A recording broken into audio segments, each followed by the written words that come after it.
தமிழ் திரையுலகில் வில்லன் என்றாலே முகத்தில் ஒரு பயங்கரம் தெரிய வேண்டும். குறைந்தபட்சம் பயம் காட்டவாவது தெரிய வேண்டும் என்பது எழுதப்படாத விதி.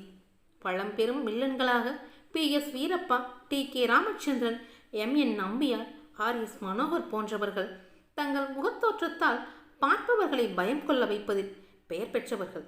அவர்களது காலத்தில் திரையுலகில் நுழைந்த ஒருவர் தன் அழகான முகவெட்டால் கவர்ச்சி வில்லனாக பெயர் பெற்று தன் தனித்துவமான நடிப்பால் நிலைத்திருந்தார் என்றால் அது ஒரு சாதனைதானே. அந்த சாதனைக்கு சொந்தக்காரர் கவர்ச்சி வில்லன் திரு கண்ணன் அவர்கள். அவரது விழியசைவும் மொழியசைவும் தனித்துவமானது. அவரை திரைத்துறையில் அறிமுகப்படுத்தியவர் மக்கள் திலகம் எம்ஜிஆர் தான். அவரை அரசியல் களத்தில் வலம் வர வைத்து புகழ் பெறவும் செய்தவர் புரட்சி தலைவர். திரைத்துறையிலும் அரசியல் துறையிலும் புரட்சி தலைவருடன் பயணித்த நடிகர் திரு கண்ணன் அவர்கள் பற்றிய தகவல்களை அவரது புதல்வரான திரு மகேஸ்வர் அவர்கள் நம்மிடம் பகிர்ந்து கொள்கிறார். அப்பாவை பற்றி சொல்வதற்கு எவ்வளவோ இருந்தாலும் தலைவர் எம்ஜிஆர் அவர்களுடன் அப்பாவுக்கு இருந்த நெருக்கம் பற்றி பகிர்ந்து கொள்வதை தலைவருக்கு 100ஆண்டு விழா கொண்டாடப்படும் இந்நேரத்தில் என் கடமைகளில் ஒன்றாக நினைக்கிறேன். அப்பாவை முதலில் திரைப்படத்தில் அறிமுகப்படுத்தியவரே புரட்சி தலைவர்தான். அவரோடு இணைந்து நடிப்பதே பாக்கியம் என்று நினைத்தவர்களுக்கு மத்தியில் அவரால் அறிமுகப்படுத்தப்பட்டவர் என்பது அப்பாவுக்கு கிடைத்த பெரும் பாக்கியம். ஏற்கனவே பல நாடகங்களில் நடித்து அனுபவம் பெற்றிருந்தார் அப்பா. அப்போது அவர் தீவிர எம்ஜிஆர் ரசிகராகவும் இருந்தார். அதனால் எப்படியாவது எம்ஜிஆருடன் ஒரு படத்திலாவது சேர்ந்து நடித்துவிட வேண்டும் என்பதை தனக்குள் ஒரு சபதமாகவே வைத்திருந்தார். அப்போதுதான் மதுரை வீரன் படமாகிக் கொண்டிருந்த சமயம். தியாகராய நகரில் இருந்த கிருஷ்ணா பிக்சர்ஸ் கம்பெனிக்கு வாய்ப்பு கேட்டு சென்றிருந்தார் எனது அப்பா.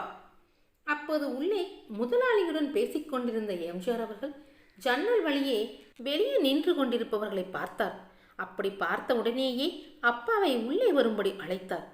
அப்பாவுக்கு பெரும் சந்தோஷம்.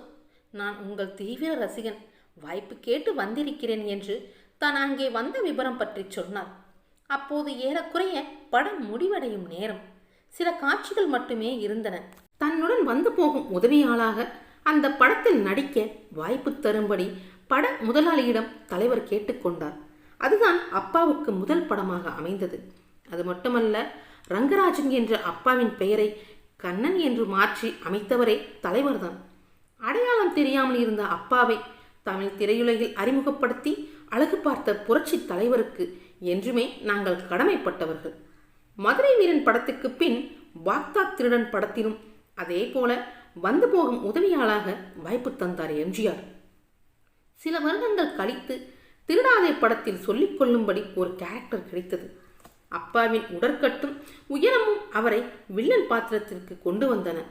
இதன் பிறகு சில வெளிப்படங்களில் அப்பாவுக்கு வாய்ப்புகள் வந்தன. காவல்காரன் படத்தில் ஒரு சண்டை காட்சியிலும், கணவன் படத்தில் வித்தியாசமான தோற்றத்தில் ஜெயலலிதாவை திருமணம் செய்து கொள்ள முயற்சிக்கும் கதாபாத்திரமும் தந்தார் புரட்சி தலைவர் அவர்கள். இந்த சமயங்களில் KS கோபாலகிருஷ்ணன் இயக்கத்தில் வந்த சுபதினம் படத்தில் அப்பாவுக்கு ஒரு டூயட் பாடல் கூட கிடைத்தது. எம்ஜிஆர் ரசிகரான திருமலைச்சாமி நாடார் தயாரித்த திருடனுக்கு திருடன் படத்தில் டபுள் ஆக்ட் செய்து கதாநாயகனுக்கு இணையான கேரக்டர் செய்தார். இப்படியாக தலைவருடன் இணைந்தபடியே அவரது திரை வாழ்க்கை நகர்ந்த நேரத்தில் தலைவர் திமுகவில் இருந்து வெளியேற்றப்பட்ட போது அவரோடு திமுகவை விட்டு வெளியேறிய முதல் குழுவினரில் அப்பாவும் ஒருவராக இருந்தார். திமுகவில் இருந்து வெளிவர சில முக்கியஸ்தர்களை தயங்கிய நேரம். ஆனால் அப்பா தலைவரை விட எனக்கு திமுக பெரிதல்ல என்று வெளியேறினார். இதன் மூலம் அப்பாவுக்கு எம்ஜிஆர் மன்ற பொருளாளர் பதவியை கொடுத்து அழகு பார்த்தார் புரட்சி தலைவர். அதிமுக துவங்கிய பின் தலைவர் செல்லும் எல்லா பொதுக்கூட்டங்களுக்கும் அப்பாவும் உடன் செல்வார். அதிமுக சந்தித்த முதல் தேர்தலான திண்டுக்கல் இடைத்தேர்தல், கோவை நாடாளுமன்ற இடைத்தேர்தல், புதுச்சேரி சட்டமன்ற நாடாளுமன்ற தேர்தல்கள் என எல்லா தேர்தல்களிலும் தலைவர் எம்ஜிஆரோடு அப்பாவும் தீவிரமாக சுற்றுப்பயணம் செய்திருக்கிறார். இப்படியான அரசியல் சுற்றுப்பயணங்களால் அவருக்கு பட வாய்ப்புகள் குறைந்து போனது. இதற்காக அவர் வருத்தப்பட்டது உண்டு. ஆனாலும் அவர் தலைவர் எம்ஜிஆருடன் இருப்பதையே விரும்பினார்.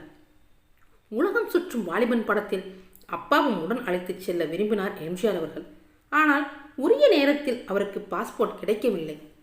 பல்லாண்டு வாழ்க படம் 6 கைதிகளை வைத்துத்தான் கதையே நகரும்.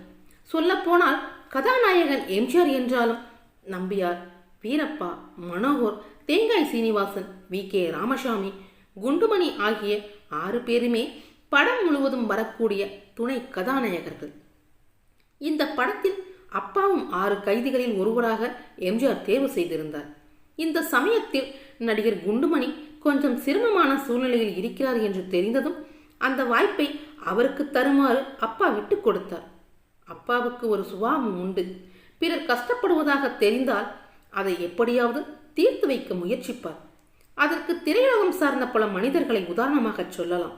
அப்பாவால் உயர்ந்த நிலைக்கு சென்ற மனிதர்களை நான் பட்டியலிட முடியும். ஆனால் அப்பா செய்த உதவிகளை சொல்லி காட்டுவது போல இருக்கும் என்பதால் அதை நான் தவிர்க்கிறேன். தலைவர் எம்ஜிஆர் அரசியலில் ஆரம்ப வெற்றிகளை அடையும் நேரம். அப்போதைய பிரதமர் இந்திரா காந்தி ஒரு கட்டுப்பாடு கொண்டு வந்தார். திரைப்படங்களில் சண்டை காட்சி ஒரு வரைமுறைக்குள் தான் இருக்க வேண்டும் என்பது இந்திரா காந்தியின் கட்டுப்பாடு. எம்ஜிஆர் என்ற ஒரு பிரமாதமான ஸ்டண்ட் நடிகர்களின் வளர்ச்சியில் அது பெரும் தாக்கத்தை ஏற்படுத்தியது. இதனால் சண்டை காட்சிகள் பெரிய அளவில் இல்லாமல் அமைந்த எம்ஜிஆரின் கடைசி காலகட்ட திரைப்படங்கள் பெரிய வெற்றியை எட்டாமல் போயின. ரசிகர்கள் மிகவும் வேதனைப்பட்டார்கள். என்ன அண்ணே, தலைவர் படத்திலே சண்டை காட்சிகள் பழைய விறுவிறுப்பு இல்லையே என அப்பாவிடம் பலர் ஆதங்கப்பட்டிருப்பதை நானே கேட்டிருக்கிறேன். இதனை அப்பா மேடைகளில் விளக்கி பேசினார். எம்ஜிஆரை எப்படியெல்லாம் குறிவைத்து வீழ்த்த பார்க்கிறார்கள் என்பதை மேடைகளில் முழங்கினார் அப்பா. அதனால் அப்பா அவர்களுக்கு ஒரு சங்கடமும் நேர்ந்தது. அது என்ன என்பதை பற்றி அடுத்த வீடியோவில் பார்க்கலாம்.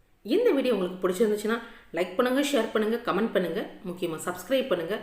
அடுத்த வீடியோவையும் மறக்காமல் பாருங்கள். இதை விட இன்னும் சுவாரஸ்யமான தகவல் உங்களுக்காக காத்துக்கிட்டு இருக்கு. நன்றி நண்பர்களே.